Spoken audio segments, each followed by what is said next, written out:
അസ്സലാമു അലൈക്കും വറഹ്മത്തുള്ളാഹി വബറകാതുഹു. ഖുർആൻ പ്രഭാതം 134. അൽഹംദുലില്ലാഹി റബ്ബിൽ ആലമീൻ വസ്സലാത്തു വസ്സലാമു അലാ സയ്യിദിൽ മുർസലീൻ വഅലാ ആലിഹി വസ്വഹ്ബിഹി അജ്മഈൻ. അമ്മാ ബഅദ്. ബിസ്മില്ലാഹിർ റഹ്മാനിർ റഹീം. ലഖദ് ഖലഖ്നൽ ഇൻസാന ഫീ കബദ്. സ്വദഖല്ലാഹു മൗലാനൽ അദീം. പ്രിയപ്പെട്ട കൂട്ടുകാരെ,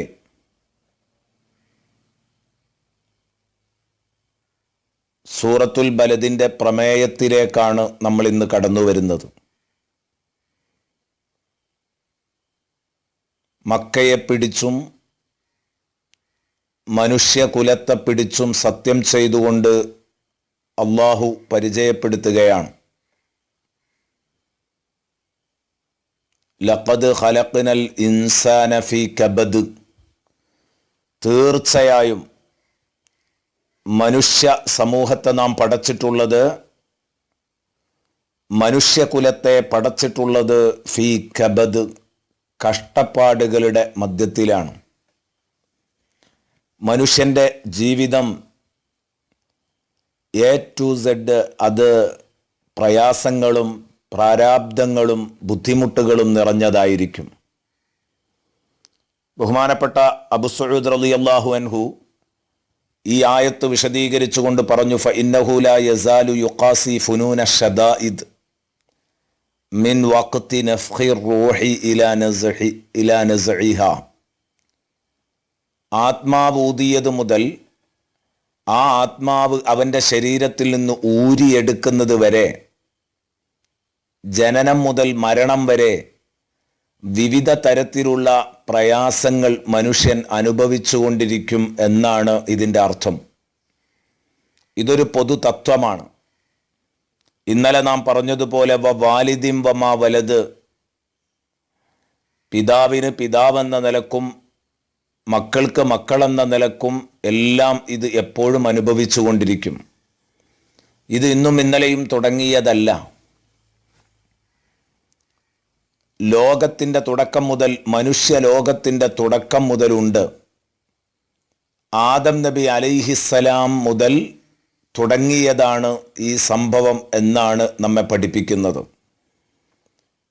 സത്യത്തിൽ ഇത്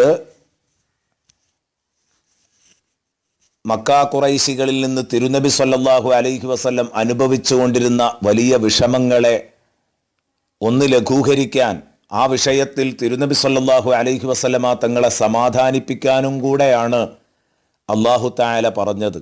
എന്നാലോ ഇതൊരു പൊതു നിയമവുമാണ്. പ്രസവിച്ചു വീണ ഉടനെ തന്നെ കുഞ്ഞിൻ്റെ പൊക്കിൽ കൊടി ഛേദിക്കുന്നു, മുറിക്കുന്നു. ഒരു ശീലകഷ്ണത്തിൽ അവനെ കൂട്ടിപ്പിടിച്ച് അവയവങ്ങളൊക്കെ ബന്ധിപ്പിച്ച് അങ്ങനെ അവനെ പോറ്റി വളർത്തുന്നു.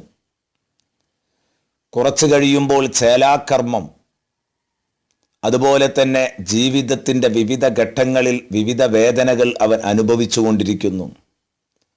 സ്കൂളിലും മദ്രസയിലുമൊക്കെ അയക്കുമ്പോൾ ഗുരുനാഥന്മാരുടെ ഭാഗത്തു നിന്നുള്ള അദബ് പഠിപ്പിക്കുന്നതിൻ്റെ ഭാഗമായുള്ള ചെറിയ ചെറിയ ശിക്ഷകൾ, അതുപോലെ തന്നെ പഠനം എന്നും ഒരു ഭാരമാണ്.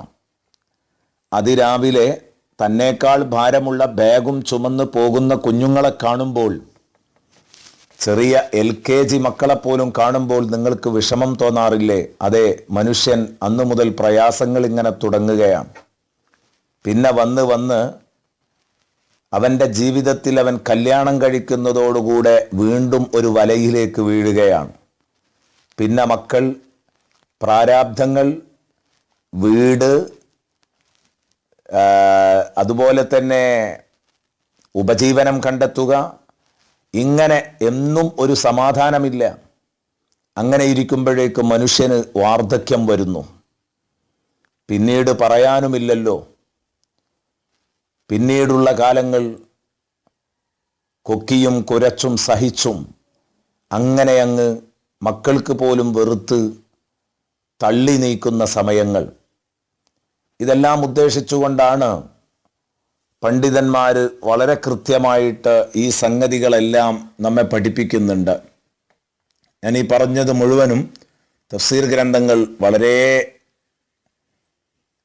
സുന്ദരമായി അവതരിപ്പിച്ചിട്ട് പറഞ്ഞു, ഇങ്ങനെ എണ്ണിയാൽ ഒരു മനുഷ്യൻ അനുഭവിച്ചു കൊണ്ടിരിക്കുന്ന വിഷമങ്ങൾ, അതവന് അനുഭവിക്കുന്ന ചെറിയ തലവേദന, പല്ലുവേദന, കണ്ണുരോഗം, കടം കുടുങ്ങുന്ന ടെൻഷൻ, ഇങ്ങനെ തുടങ്ങിയിട്ട് നീണ്ടുപോകുന്നു. ഇങ്ങനെ നീണ്ടുപോവുകയാണ്. മാത്രവുമല്ല, എല്ലാ വിഷയങ്ങളിലും അവൻ്റെ ആരാധനാകർമ്മങ്ങളിൽ പോലും മാനസികമായി അവൻ വിഷമങ്ങൾ അനുഭവിക്കുന്നുണ്ട്. എന്ന് പറഞ്ഞാൽ ഈ വിഷമങ്ങളൊക്കെ അനുഭവിക്കാൻ അള്ളാഹു തീരുമാനിച്ചതാണ്. എന്നിട്ട് വിഷമമില്ലാത്ത ഒരു ലോകത്ത് നമ്മെ സന്തോഷിപ്പിക്കാൻ കാത്തിരിക്കുകയാണ്. നോമ്പ് നോൽക്കുക, നിസ്കരിക്കുക, സക്കാത്ത് കൊടുക്കുക, ഹജ്ജ് ചെയ്യുക, ജിഹാദ് ചെയ്യുക, ഇങ്ങനെ തുടങ്ങിയുള്ള കാര്യങ്ങളൊക്കെ പ്രയാസങ്ങൾ ഏറ്റെടുക്കലാണ്. പിന്നീട് മരണവേദന സഹിക്കണം, മലക്കിൻ്റെ ചോദ്യം സഹിക്കണം, ഖബറിലെ ഇരുട്ട് സഹിക്കണം, പിന്നീട് പുനരുത്ഥാനം, പിന്നീട് കടുത്ത വിചാരണ, എന്നിട്ട് പിന്നീട് സ്വസ്ഥമായ ഒരു സ്ഥാനത്തേക്ക് എത്തണം. അതാണ് സ്വർഗം. പക്ഷേ അവിടെയും സ്വർഗം കിട്ടിയില്ലെങ്കിലോ ഈ പ്രയാസങ്ങളുടെയൊക്കെ ഒടുവിൽ അവന് വന്നു ചേരാനുള്ളത് ഏറ്റവും കടുത്ത പ്രയാസമായ നരകമാണ്. അതിലും വലിയ ഒരു പ്രയാസം അവനില്ല.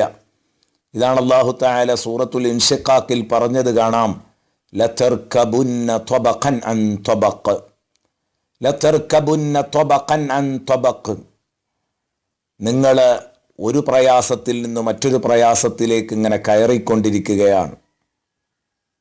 1 by 1 ആയിട്ട് പ്രയാസങ്ങൾ നിങ്ങളുടെ ജീവിതത്തിൽ ഓരോന്നോരോന്നായി വന്നുകൊണ്ടിരിക്കും എന്ന് സൂറത്തുൽ ഇൻഷിഖാഖിൻ്റെ 19-ാം വചനത്തിൽ അള്ളാഹു പറയുന്നത് കാണാം.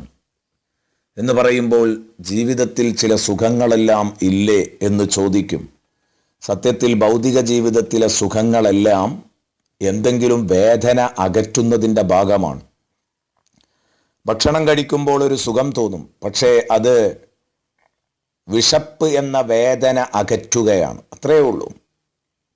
എന്നതുപോലെ ചൂടും തണുപ്പും അകറ്റാൻ, അല്ലെങ്കിൽ നഗ്നത കാണുന്ന ചമ്മലകറ്റാൻ വസ്ത്രം ധരിക്കുന്നു. ഇത്രയൊക്കെയല്ലേ ഉള്ളൂ. ഏത് സുഖങ്ങൾ ഭൂമിയിൽ നിങ്ങൾ സങ്കല്പിച്ചാലും അത് മറ്റൊരു വേദനയിൽ നിന്നുള്ള മോചനമായിരിക്കും. എന്നാൽ വിശക്കാതെ തിന്നുന്ന സ്വർഗം, അത് കിട്ടുമ്പോഴാണ് സന്തോഷം വർദ്ധിക്കുന്നത്. വിശക്കാതെ തിന്നുന്ന സ്വർഗം കിട്ടുമ്പോഴാണ് സന്തോഷം പൂർണ്ണമാകുന്നത്.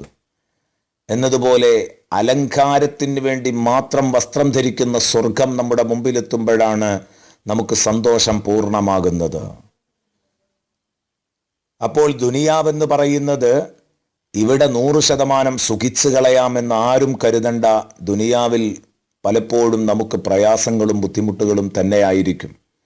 എന്നാൽ ഈ